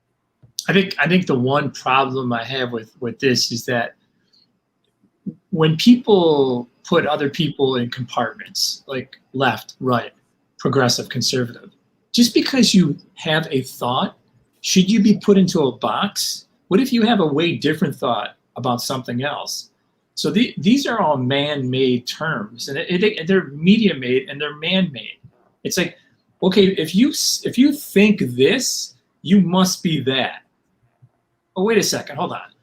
I like show tunes and Guns N' Roses. So what am I? Yeah, I mean, I'm not one person. I'm not. You're like, a tap dancing rock and roller. Mm-hmm. Yeah, I mean, do you see what I'm saying though? It's like people, well, you said this, you must be. No. Let's sit down and have a cup of coffee. Let's have lunch. Come on. And that's what I said about Austin and Texas, more of Texas, but Austin in general, is that the people here that I've come across are generally so freaking amazing that you want to go have lunch with people. You want to get that face-to-face interaction. Obviously, we've spent the last year not doing face-to-face interaction. And I think that's also what's heightened this like animosity with things, right? But if you take 2020 out of the mix, like I love that people are so friendly. And I love that. And I love the fact that you can have a conversation. You could have before 2020 had a conversation with people and they'd actually have a legitimate, nice conversation. And then it's changed. But a lot of that has to do with the last 4 years. It has to do with, 2020. It has to do with a lot of different things. But to say that, we can't grow and we can't grow the right way and be fiscally conservative about how we grow. That's all I want. I want to be fiscally conservative about how we grow. That's it. I had a friend once say that communication solves all the world's problems. Yeah. And it's pretty interesting when you had touched on like Prop A and Prop B. It isn't that we don't need infrastructure. It's that they slid in other things and didn't explain to people what was actually happening. No. They didn't. No, it's not that they didn't explain. They lied. They purposely lied. Because here's the thing is you are imposing a tax on half of the people that live here, while the other half are voting for it, have no problem with it. But here's the problem. The other half of people, so people that are not homeowners, that are going to be potential homeowners, guess what? You voted for something you are not paying for. But if you are in the process of purchasing a home, that will immediately impact you. So you voted for something that was supposed to be affordable and was sold that, hey, you're not going to have to pay for it. They're only going to pay $300 a year for it, which was an absolute lie. Because what happened? It goes off the average of your home. It goes off the base tax of your home. So it's this amount, but it is not, because prices are going up. Yeah. Values of homes are going up. So that $300 is a lie because it is a progressive tax. It does not stop at, okay, everybody's going to charge $300 a year for this from now until then. No, it was never that. It's a progressive tax. And so we're going to keep making more money and more money. We're going to tell you that 45% of it or 40% of it's going to come from the federal government. Where's the announcement? I want to see where that it's actually coming from the government, because it's not. There's nothing in writing system. It's them hoping. And so this is what pisses me off about that. And people got so upset with me on that video, and people want to call me out. Oh, you want this, and you don't believe in affordability. You are charging a tax that is going to make homes less affordable for people. So those people that you want to get into homes, instead you're subsidizing people's rents. That does not do anything to help affordability. You're taking $300 million of taxpayer dollars to subsidize rents. That does not help and you're making it more expensive for people. So that's my whole thing. And that's why I'm so pissed about Prop A and Prop B, because people tell me blue in the face. So they're blue in the face, how great Prop A, Prop B is. And then I break down the numbers for them like, oh, well, you just don't want, you just don't want rail. It's not that. What? It's never that. It's never that you don't want more transportation. That is one sore subject here. We need the transportation. Yeah. Yeah. Go ahead, Ian. Did you have, I'm going to get to this. Camille, I'm sorry. I know you've asked several times. I will talk about 4 or 5. Don't worry. It's coming. All right. That's so funny. Go ahead, Ian. I mean, I think you're spot on. It's just, that goes back to communication and transparency. And like you said, if they say one thing and they're doing a completely different thing, that is always going to be a problem. And that's, without pointing fingers at leadership, that no matter where you are, no matter what city, state, government, that's going to be a factor. So I just think I really like some kind of transparency and leadership and understanding what it is everyone's voting for. A lot of people don't know what they're voting. They're just clicking buttons. And a lot of people are doing that. And Rod, you're seeing one-sided. Yeah. And it's just not us seeing the problem. Rod is just talking about how prices are going up and how taxes are going to go up on homeowners and how it's becoming not affordable in New Braunfels for people because taxes are going up. I mean, he's talked about that. New Braunfels is about, I'd say 25% is going to be 65 and old. Those folks are on a fixed income. I had a couple people reach out to me and say, hey, my husband's retiring and we're priced out. We can't afford to live here anymore. And it's so bittersweet. It really is. I mean, honestly, I tell families that sometimes, like, this is bittersweet. You're here, which is great. And, but here's what's happening to the market. And assessments are coming out. Well, they started coming out last week and next week as well. So, we're going to see, I don't know how much longer we can say, well, we're an affordable place to live. We are, relatively speaking, if you live in California, if you live in Oregon, if you live in Washington State. But if you live in New Braunfels, we're not. If you live in Seguin, we're not. If you live in Buda or Kyle, no, we're not. Buda. It's like 6 U's. Buda. Buda. It's not Buda. So MRG said, just lost out on a house. We're offering 29% over list price and 4 months free lease back to a cash offer that was lower than us. That one hurt bad. Yeah. I mean, I've actually had a client recently win on a cash offer that was not a full price. And recently we've actually had really good luck. Ian was just saying, we've had really good luck with DR Horton, getting clients under contract with DR Horton. As far as like production builders go, and we've complained about different production builders, I would take anyone to DR Horton over Lennar any day of the week. And I'm sorry, Lennar, you're probably watching this because you people talk about me, but I think Lennar's done so many shady things recently. And look, everybody's got to protect their bottom line. I get it, but yep, Lennar's not going to be happy with me on that one. Sorry. They caught me bending over one time too, so yeah. Really, what is how close Buda and Austin taxed? About the same, 3%, over 3%? No. Buda is going to be more closer to 3% for the most part. The base tax is like 2.54. Austin, you can get as low as like 1.78 in places.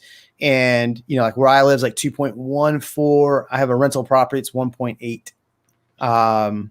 If you live in Lake Travis, it's 1.78 or Westlake, it's like 1.78. 1.78. Yeah. So where do you see the threes coming in? Is that more central city? No, you're seeing it more in these rural areas. And so that's why it's tough, because if you do the math, if you're paying 3% to be in Buda, 3% to be in Kyle, 3% to be in Manor, Del Valle, all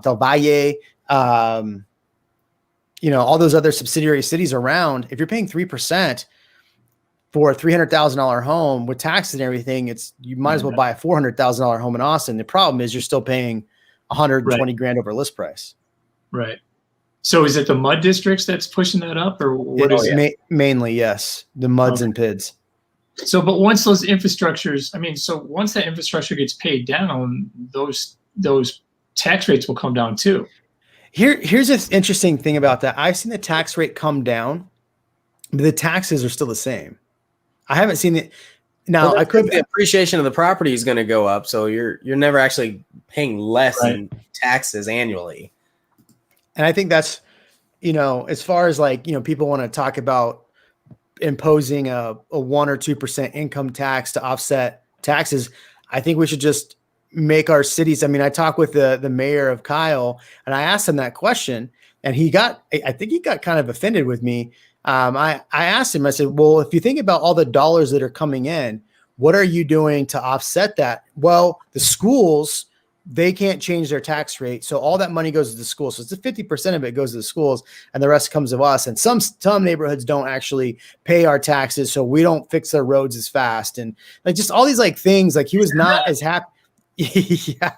Now he's going to come on and refute that he said that, but he said it. And then they were just saying like things like, I was like, well, what do you do? He's like, well, we still need to build parks. You're going to build $120 million in parks. I get it. We need parks.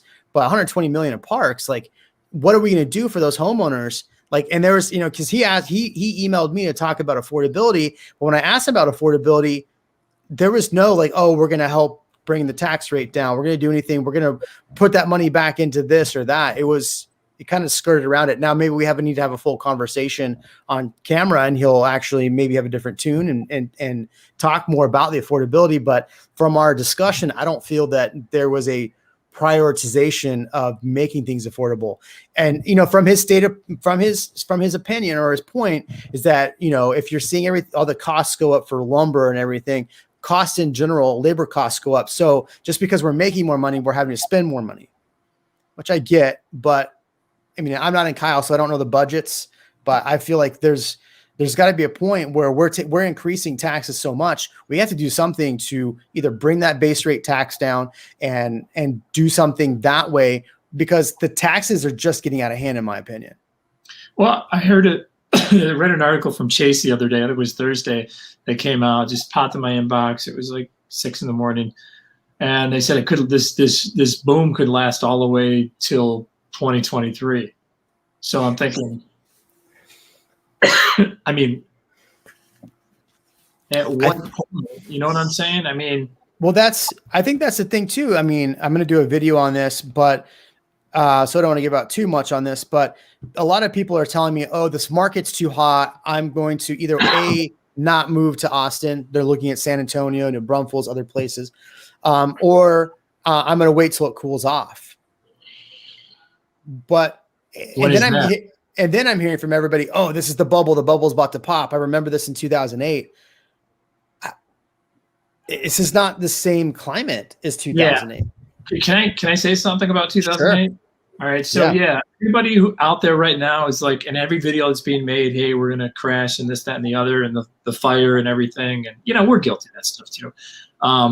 But look, everything was stated income. If you had a heartbeat, right? If you exhibited a heartbeat in the early 2000s, you got a loan. Okay, couldn't afford the home, but you can breathe. That's cool. We'll take you. All right. So what happened? People sucked all the equity out of their home, and they bought things, just dumb things that didn't add value back to the market, like jet skis, vacations, and so forth. So $800 billion of equity drawn for those homes. That's what caused the mess. And so the banks who kind of created it in the first place with those looser lending laws said, look, we ain't doing this anymore. So they tighten their screws. And now people who can afford homes are allowed to purchase the homes. And the requirements have gone up. And so I think the number is over 70% of American homeowners have over 50% equity in their homes. So no, this is not 2008. It's not even close. So that's why I'm concerned about, hey, when Chase comes out and says 2023, and I hear about all these, the forbearance thing, and it's like, wait a second, hold on. Before we talk about foreclosure and forbearance, know that the vast majority of people in this country, homeowners, have at least 50% equity in their homes. So where are you coming from? You know what I'm saying? I mean, what? I don't get it. It's like, these are the numbers. Yeah. I mean, I just, the mindset that it's going to slow down. I just feel like you're going to pay for a $300,000 home. What you can get now, or a $400,000 home, is going to be different next year. What you can buy $1 million, $2 million home is going to be different next year. I do like this. Would you prefer a half property tax, half income tax? You want it all. Yes, Master Jedi. I want it all. I want what I was promised in Texas. What was that song? Who sang that? I want it all. Yeah. I don't know. Granny, I don't know who the troll is. I'm sorry. I'd have to. The comments come so fast. Ian, you're over there smirking, laughing. Bring it in, man. So I was doing the math just to be careful on this. So if your median income is between, so I'm using California as an example, between $46,000 and $58,000, then your taxes are $1,700, $1,700 to $1,800 annually. That's just income tax. Now that is about 0.5% on a $300,000 home here. And so really that is almost an exact offset at that price point, at that income. So it's no different. That's why I was smirking. I was like, this is the same. It's really the same. It sounds so much better to say we have no state income tax. It does, and it increases. I mean, based on your tax brackets, based on loopholes, based on your income. There's so many variabilities in there, whether you own a business or not. All of that is relative to 1099. But I would say the majority of people that are moving here, I don't know what the income brackets are right now in Austin proper versus in some of the suburbs. But I know the tax rates in a lot of the suburbs are anywhere from 2.2% to 3.1% is mostly what it's at. And I don't think most people understand that when they're coming here, right? So I'm just gonna say it for the record. If they've watched your channel or my channel, Jeremy, I know they've had this information, but find out what the tax rate of the neighborhood is when you're looking at a house. If the neighborhood tax rate with the mud or the PID is 3.0, you multiply that by the appraised value of the home. So if you paid $300,000 for the house, but the state thinks it's worth $400,000, you're paying the taxes. You're paying $400,000 times 3%. That is what you're going to pay annually. Period. A lot of people need to know that. And not just because you got it at a lower price, if the entire value of the neighborhood goes up, you're going to get hit.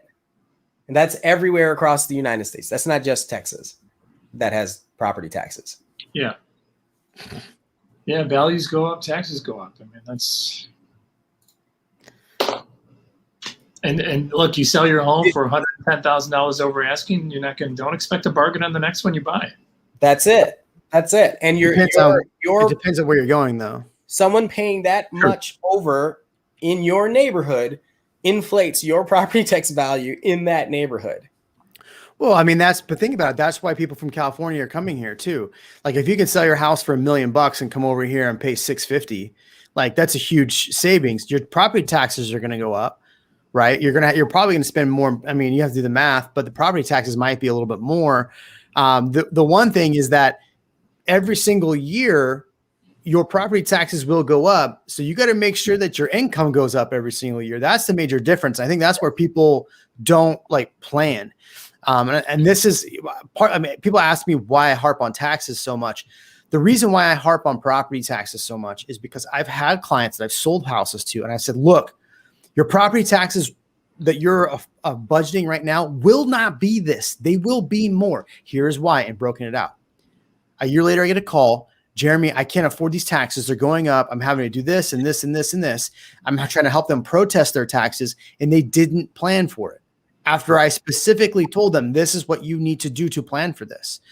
And then I've had to turn around and sell their house. I'm not a fan of trying to have to sell someone's house because they got in trouble and didn't prepare.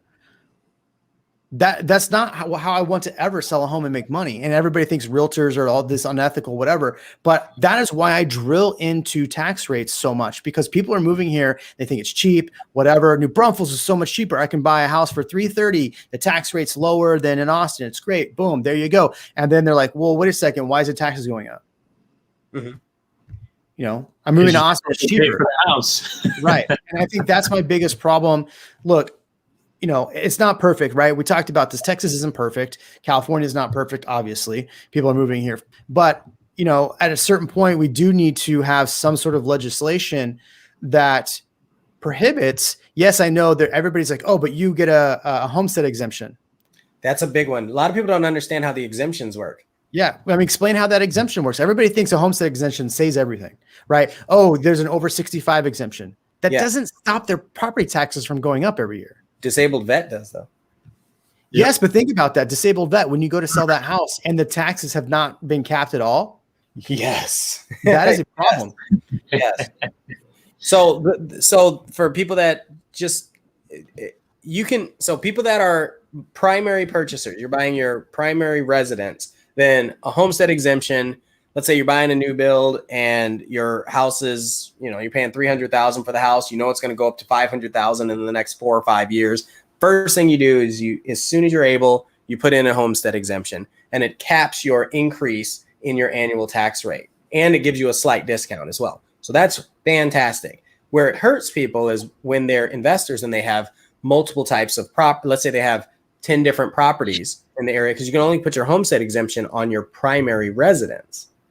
And that ends up being a problem, because now when you have 10 other property, you know, the investor might have 9 other properties that they're renting out. Well, that's eventually going to catch up, because they have to supplement that mortgage, that costs, and increase their market value. And so they're going to up the rent. There's a delay. There's a lag. And someone had asked earlier, well, why are the rents not higher now? And it's because it hasn't caught up. It will catch up. Bro, they have caught up. Yeah, some places have, but it will be. We just put our place. We just put our South Austin place on the market to rent, and I was inundated. Mm-hmm. The very first, like within an hour, I was not expecting it. I was inundated with like, hey, we're sending over an app, blah blah blah. Like we had to actually raise the price even more, and I'd already raised it from last year. So I think these are going to start catching up. I mean, I have an investor that's like, hey, I want to get this for the house. I'm like, I don't think that's going to happen. He's like, it will. Yep. And literally got exactly what he said it would, even though it was like way high. Somebody came in and just said, look, there's nothing on the market. The rental market's tough. I'll get it. And it's insane to me what they rented it for. But I mean, yes, they are catching up. The statistics are going to lag, right? The statistics aren't going to be here tomorrow for what the rental rates are. They're 6 months from now. We'll start seeing what the actual rental rates are. Yeah, because leases are 6 months to a year to 2 years. And so people, you know, you got to see that's how the process works. And yeah, they're going to hit. They're going to hit hard. So Jeremy says about leases is exactly what's happening. And it's mirroring the resale market as far as purchases. It's like, you got 8 or 12 offers every house that's priced right. And, you know, people know that there are no homes out there. So they're willing to pay $50, $60, $70, $80,000 over asking in places like Marion, not New Braunfels too, but outskirt areas now. I mean, I'm like shaking my head. I'm like, $500,000 for that 2,500 square foot house? Yeah. I'm like, I'm shaking my head, but it's happening. Just outside New Braunfels, in a town a fraction of the population of New Braunfels. But that's where the crisis in inventory is right now. There's nothing out there. So people have to get somewhere. So this is what they're willing to pay. And this is what sellers are willing to accept. Right. There's a lot of great comments in here. Yeah, I'm impressed with the comments in here. I did enjoy this one. Fifth generation Texan, been buying property in Austin since 1999, sitting on Bitcoin and cash, waiting for the crash. There's Coinbase no way IPO in 2 days. What was that? Coinbase IPO in 2 days. I'm stoked. There is no way this market does not end badly. Okay. I mean, I don't disagree.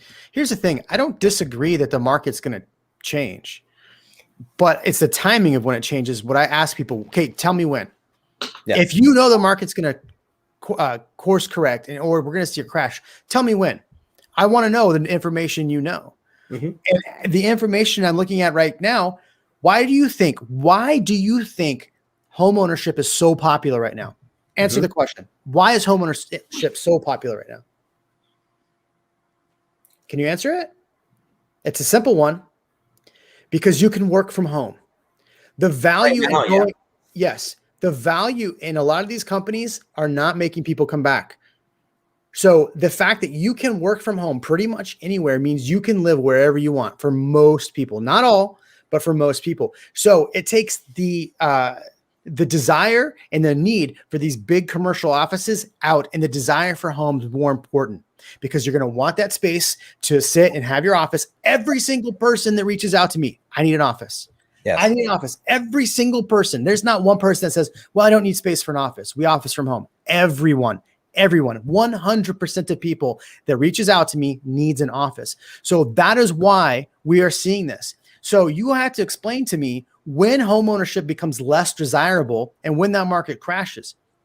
That is where I just can't, like, is it 2023? Is it 2024? Is it 2022?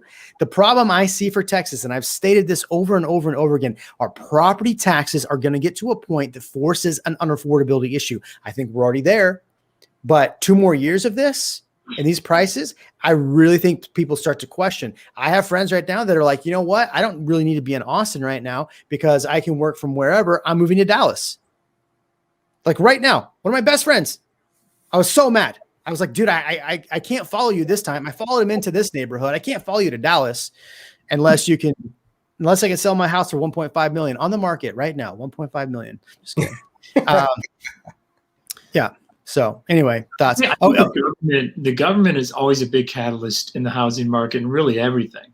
So it's what people ask, what do you think the market's going to be like? I mean, I can tell you what it's going to be like the rest of the year.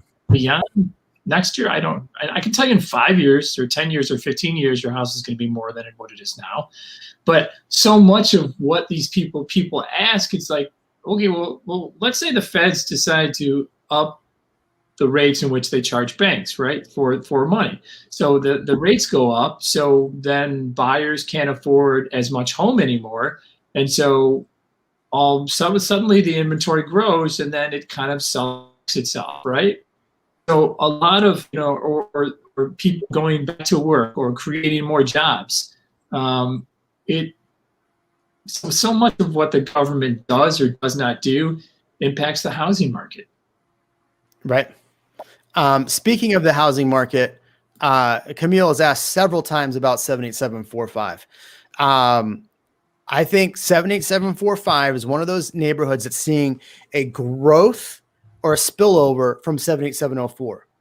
So a lot of these developers that are buying in 78704 are now moving to 78745 because they can purchase land, right? They can purchase a lot. In a lot of this in the North 78745, they're flipping properties like crazy. So the values of homes are going up like crazy. They can do A/B units on some of these lots that are big enough. So I think 4.5 is still only 15 minutes from downtown, maybe less than that. So yeah, I think 4.5, if you can find a great home in there, somebody was talking about, different areas, or ghetto or something like that. That's what the comment said. I'm not saying that, but I think there's a lot of great spots in 4.5. I've had clients that have really looked hard at 4.5, ended up in 4.9, and that was just because there was nothing on the market that week, and we found something in 4.9. But I think 4.5 is one of those great neighborhoods that you're going to see huge value just from the spillover from 78704. What is 4.5? Is it like a historical district? Is it a mix of character homes, or what exactly is it? No, I'll show you. Hold on. Oh my gosh. We're going to go to the map. So I go into the really map. Like what you said. I really like what you said about buying the larger lots and, converting them. I think that's been a big thing all over all these zip codes in Austin. And it's a great way for investors to make a good profit. Okay. So if we're looking at the map, this is South Austin. This is 78704. This is one of the hottest zip codes in Austin for a very long time. This is 78745, this little square right here. So you're seeing, I mean, the fact that properties are in the 825 price point is mind-boggling.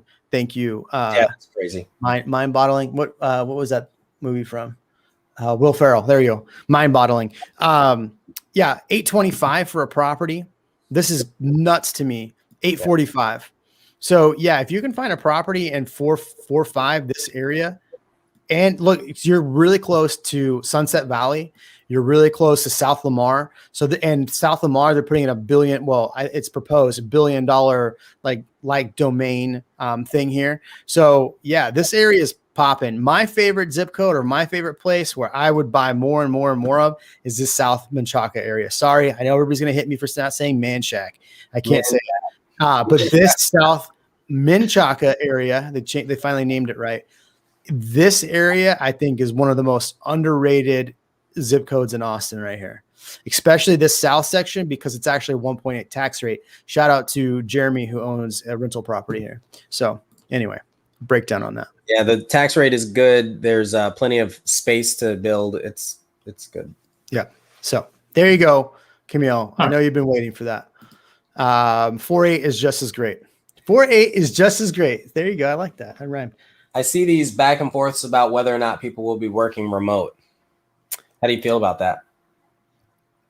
Despite them purchasing homes with offices. Well, think about it too. Like a lot of people that are moving to Austin. So let's say the trend continues where more people are able to work from home, and now they can start working from, I don't know, Nashville. They don't have to come to the office. Maybe they have to come once a month to the office. Mm-hmm. They can work from Nashville. They can work from Dallas. Let's say the headquarters in Austin, but they say, okay, yeah, you can office in Dallas. You can office in Houston. Why you do that, I don't know. But you can office in San Antonio. Well, if you can office in San Antonio or Dallas, and you only have to be in the office once a month, that's a cool gig, right? So, yeah. But does this trend continue? I think so. I think we are scarred for a very long. I think 2020, I'm not going to say the word, has changed the landscape of how people think when it comes to viruses, when it comes to a lot of this stuff. Hey, we're going back to the 50s. Somebody was asking what it was. Oh, okay. So I don't see it. I don't see an office being the thing it was in the past. No, I completely agree with you. Why should it be? I mean, if I hear one more person say just because, hey, we're all going to be back in the office in September. Why? You want to share a piece of pizza? You want to talk by the water cooler? What's the purpose when people are working productively from home? I mean, yeah, if you're having surgery on somebody, you have to go into work, right? And they're saying productivity's up with people working from home. Right. So, like, what's the argument to go? Please tell me in a majority of these jobs, I mean, if you're making cars, that's different, okay? And if you're having, if you're a doctor, that's different too. But there are a lot of jobs that don't require you to be at an office. So what's the argument to go there? So you're in cubicles and you can feel good about yourself. I mean, come on now. If anything, that was an unintended consequence, in my opinion, a great one. So what we went through last year, we found out a few thousand things, but number one, hey, we can work remotely, and if what that means is that, look, man, if you don't treat me right, like Mr. State, Mr. or Mrs. State, I'm going to leave because I still have my job.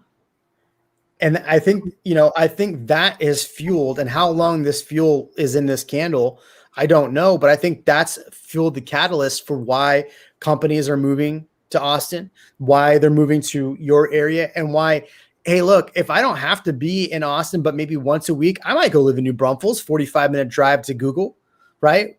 If I'm going to work for Google, 45-minute drive. My neighbor in this neighborhood works for Google. I don't ever see him leave to go to the office. The only time I see him is at pick up and drop off for our kids.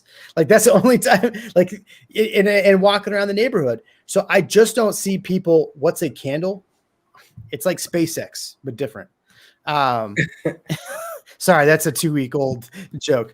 So I just don't see people going back. And I think People now are going to okay, think about this too. So you're at, I don't know, Dollar Shave Club, right? And Dollar Shave Club allows you to go work remote. And you're sitting there and you go, you know what? I've been at Dollar Shave Club for a long time. I've got all the necessary tools to do whatever I want. And then you go find another company and let you work from home for good. Why would you? So if companies are going to start allowing more people to work remote, why would people go stay at their same company? They just switch companies. What's the alternative? Traffic? Yeah. An hour and a half. I mean, 3 hours of your life, 5 days. Come on now. What's a SpaceX? Sorry. Stop it. Messing with me. Does anybody remember Microsoft HoloLens or version 2 of that? Like, I'm about to get super techie here. Now, okay. Imagine this. Imagine being able, like, let's say a manufacturing plant like Tesla that's already half run by robots, autonomous arms. Now imagine if you can put your head in a visor, stick your hands in something, and do a lot of the work that way. That's where we're moving to, and it is not that far off. It really isn't. Just even user interfaces that are all based on visual depth, right? Like to be able to pull up a sticky note, like in VR. I've got a VR headset sitting right back there. I'm on my 9th one. You can just take a sticky note, stick it on the wall, boom, whatever you need. Do a spreadsheet. You can do all that stuff already. I think just a lot of people haven't been willing to shift because they either don't know or don't care. But that's where a lot of these companies are trying to move. It's kind of crazy what we're capable of doing when we're forced. I mean, wouldn't you save if you're a company and infrastructure and overhead? I mean, if you can have Zooms and maybe, go out to lunch and have a party every once in a while, wouldn't you save a few bucks on overhead? I hope Master Jedi's boss is watching. I spend 8 hours working from home. I get nothing done. You put it on social media, not me, buddy. Yeah, I'm watching Star Wars all the time. That's why I meant Mandalorian.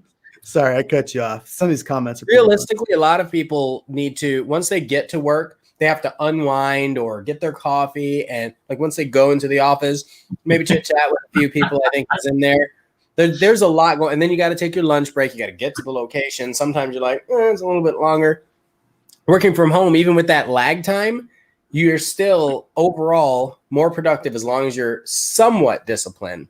It's hard though, because you get lonely and you need that. It goes back and forth. I can see that. But again, if you can work from home versus driving into the office and you can do live streams sitting in shorts and a nice shirt, gym shorts and a nice shirt, you're going to do it. And I mean, here's the reality. I get more done now because I get home from dropping off my son at 8 a.m. I am answering emails and back to work by 8 a.m. And I work pretty much till 8 p.m. every day, or actually longer than that. I mean, you and I work writing offers till midnight sometimes. So, So I just don't see the desire for people wanting to go back to an office when they can work from home. Now, everybody's different, right? It's the same thing in real estate too. I keep getting this question. Oh, your brokerage is all done online, but brick and mortar is still a thing, and brick and mortar is so great. So I just need an office. I need to go in an office to get anything done. Look, there's people that are self-starters. There are people not self-starters that have to be in an office. I cannot be in a brick and mortar business. I got too much going on to have to drive to work, to go set my shit down, to then go drive to somewhere else. I would rather just take my shit with me and drive to where I need to go. And talk about the cost of travel, right? The cost of insurance, because you have to have 2 cars for both partners going back and forth. There are a lot of ancillary costs. You always have to get lunch if you're out. And there's a lot more to it than just, can we work from home, that people miss. And it's all a deduction too. Right? It's all write-off. Working from home is a write-off. You can write off your room space, electricity, all that stuff. I like this. I like what Alyssa just said. Yes. VJ, but less time in traffic means you can participate in other community-related activities, church, fitness, kid sports, etc. But I do agree, might not be for everyone. Yeah, see? Yeah. Well, it's not going to be. I'd rather bring my laptop to the domain and sit there and watch people run around, maybe grab some coffee or something, and then sit in the office or sit at home. Either in both cases, but I have the freedom to you get the freedom to do that. Every time I drive by the domain, I'm like, oh shit. Hey, what's up, Ian? What are you doing? Oh, I'm over at blah blah blah. All right, I'll swing by and say hi. Like every time I drive by the domain, I'm like, what are you doing? Oh, I'm at the domain. Just so random. I'm right here. Okay, let's have a coffee. That's pretty funny. That's funny. Well, cool. We've had a pretty good, healthy conversation here. It got heated there for a minute. My face became super punchable, apparently, but pinchable and punchable. So I think we're going to end it there. We're about almost right at 2 hours. So I appreciate everybody that joined.